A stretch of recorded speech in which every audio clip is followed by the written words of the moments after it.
sadri wa yassir li amri wahlul 'uqdatam min lisani yafqahu qawli. Rabbi a'udzuka min hamazati syayatin wa a'udzubika rabbi an yahdurun.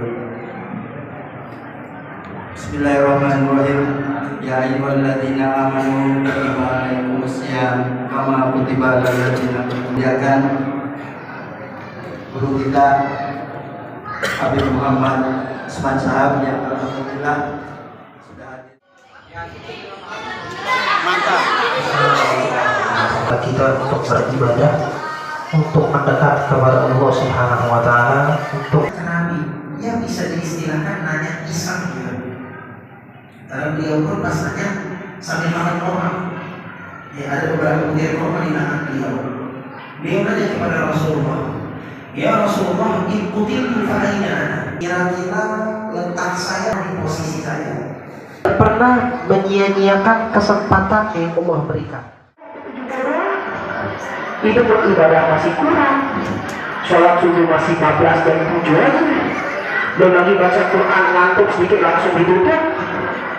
Itu banyak ketertinggalan hadirin. Dan Allah sayang kepada umat ini. Jangan dianggap ini kesempatan yang biasa.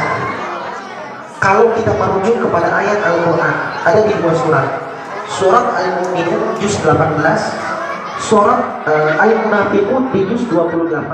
Ketika itu di bulan Ramadan, lah kita yang dikasih malah diabaikan. Lah kita malah dikasih malah pura-pura kagak tahu. Malah siang hari masih ada aja yang batal puasa. Hadirin dimuliakan oleh Allah, saking hebatnya bulan Ramadan pahalanya tuh.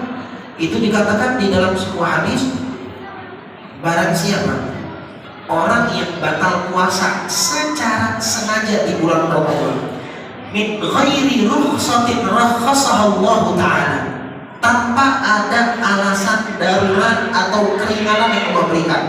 Sakit kagak, dibilang membahayakan diri dia juga kagak, dibilang tua gak tua-tua aman, dibilang musafir juga kagak, alasannya cuma gak kuat.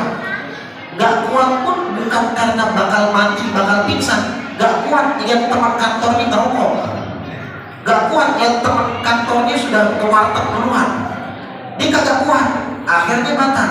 Orang kayak gini dia tidak akan bisa menggantikan pahala, bukan puasanya. Kalau puasa sehari bayar sehari, 2 hari bayar 2 hari, gitu aja kelar. Tapi dari segi pahala, 1 hari pahala di bulan Ramadan, dia pengen gantikan di luar Ramadan untuk mendapatkan pahala yang sama. Dalam riwayat hadis, walaupun puasa 1 tahun full gak bakal kekejar pahalanya. Tapi kalau dari utangnya sehari bayar sehari kelar. Tuh hadirin, saking hebatnya bulan Ramadan. Jadi kalau mau dilihat-lihat, ini Allah kasih kesempatan besar bakal kita, jangan disia-siakan. Tuh sahabat tadi aja tuh di awal yang saya sampaikan, dia lagi makan korma, lagi asyik, ya lagi asyik, ada panggilan surga, gak mikir panjang, dibuang. Lagi itu udah ada panggilan hayya ala sholat, bentar sepatang dulu, udah ada hayya ala sholat, udah ada hayya ala sholat, udah imsak, udah imsak yang seharusnya sudah prepare mau sholat, ini kagak, masih mau ngopi dulu, tinggal detik-detik terakhir tuh baru di stop sama dia. Wah, hadirin yang dimuliakan oleh Allah, ketika ada panggilan untuk baca Al-Quran, ketika ada panggilan untuk bersedekah, diabaikan.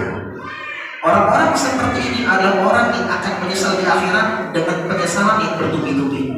Hadirin yang dimuliakan oleh Allah Subhanahu wa taala, terkhusus karena memang momentum kita hari ini adalah nuzulul Quran. Hadirin yang dimuliakan oleh Allah Subhanahu wa taala. Mungkin sering saya sampaikan di beberapa komen tentang nuzulul Quran. Segala sesuatu yang bersentuhan dengan Al-Quran, sesuatu itu jadi mulia. Segala sesuatu yang bersentuhan dengan Al-Quran, dia langsung menjadi mulia. Hadirin yang dimuliakan oleh Allah, ini kertas, saya balik aja tanpa ada dokumen negara. Ini kertas, mau saya robek, mau saya lempar, nggak ada masalah.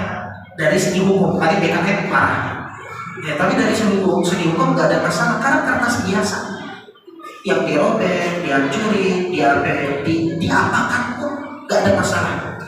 Tapi kalau kertasnya adalah kertas ini, yang mungkin kalau kita lihat dari segi lembaran ini, kertasnya sama. Ya, percetakannya sama, tapi ini kertas. Gak boleh ditaruh sembarangan. Dilempar kagak boleh. Pegang dari segi adab, Imam Nawawi ngomong pakai tangan kanan. Bahkan ada ulama juga ngomong pakai air liur. Itu gak boleh. Maka hukumnya. Ya, karena takut ada unsur menghinakan Al-Quran. Walaupun yang kita membantu membuka. Tapi ada yang mengatakan makruh. Dimuliakan banget di kertas. Padahal gak ada beda sama-sama kertas. Gara-gara apa kau bisa mulia? Karena di sini ada Al-Quran kan. Padahal awalnya kertas. Yang mungkin bagi anak-anak biasanya buat main pesawat tuh. Tapi subhanallah, gara-gara bersentuhan dengan Al-Quran jadi mulia. Hadirin, ini cover, gak ada Al-Quran. Ini cover gak ada Al-Quran. Tapi karena dia bergandengan sama Quran, nyentuh covernya harus pakai wudu. Di dalam surah Al-Waqiah dikatakan la yamassuhu illal mutahharun. Tidak ada yang boleh menyentuhnya kecuali dalam keadaan bersuci. Jadi mulia banget. Ini benda mati hadirin kertas. Tapi dimuliakan oleh Allah Subhanahu wa taala. Apalagi manusia yang kalau dia selalu bersandingan, berbarengan dengan Al-Qur'anul Karim. Hadirin, orang yang sudah wafat, kalau dia selalu membersamai Al-Quran, itu Al-Quran akan menjadi sosok yang menemaninya di kuburan. Yang pada saat kita di kuburan, bini kagak mau nemenin, anak kagak mau nemenin, keluarga ninggalin semua, Quran nemenin kita. Lah tapi pada saat masih hidup, Quran kita tinggalin, kita jauhin Quran. Orang yang menghafal Quran, ada anaknya menghafal Quran, yang dapat kemuliaannya siapa? Bukan hanya anaknya, Pak. Orang tuanya dapat. Padahal orang tuanya buru-buru hafal Quran, baca aja kagak bisa. Orang baca koran dulu, baca majalah dulu. Tapi kemuliaan didapatkan oleh orang tuanya karena benih yang keluar dari orang tua tersebut menjadi benih penghafal Al-Quran. Dimuliakan oleh Allah, diistimewakan di hari kiamat. Bagaimana dengan anak? Di kuburan orang yang membersamai Al-Quran, yang menghafal Quran, jasadnya gak bakal hancur. Di Palembang ini juga pernah saya ceritakan di beberapa tahun lalu ketika musul Quran. Di Palembang, kota saya di tahun 2010 pernah kejadian pas di hari seperti ini, tanggal 19 Pak. Pas di hari seperti ini ada kapal kecil, kalau kita ngomongnya getek, kapal kecil yang lagi nyebrang malam habis ada rusak jam 12 malam dari Ilir ke Ulu Karang. Semuanya tenggelam. Semua orang yang ada di dalam tenggelam, ada sekitar 20 orang.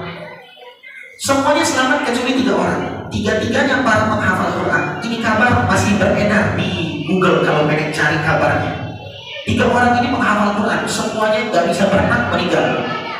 Biar menjadi teladan amal, saya sebut namanya Julian Syah, Thayyib, Alfi Syahri. Dan kita membersamai mereka ketika tadarusnya.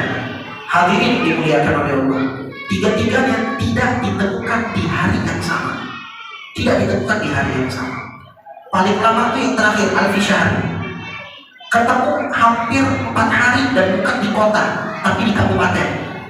Di Palembang itu kita kalau ngomongin ada tunggak. Jadi kalau misalnya di sungai bekas rumah-rumah orang zaman dulu, pondasi kayu itu masih ada. Seharusnya kalau ada orang tenggelam ketabrak sono, ketabrak sini, setidaknya lukanya berdarah atau ada potongan dan semacamnya. Ini enggak hadir, semuanya utuh. Bahkan yang hebat Alfi Syahri itu subhanallah, ketika ditemukan orang hafal Quran kan biasa ada Quran kecil yang di kantong.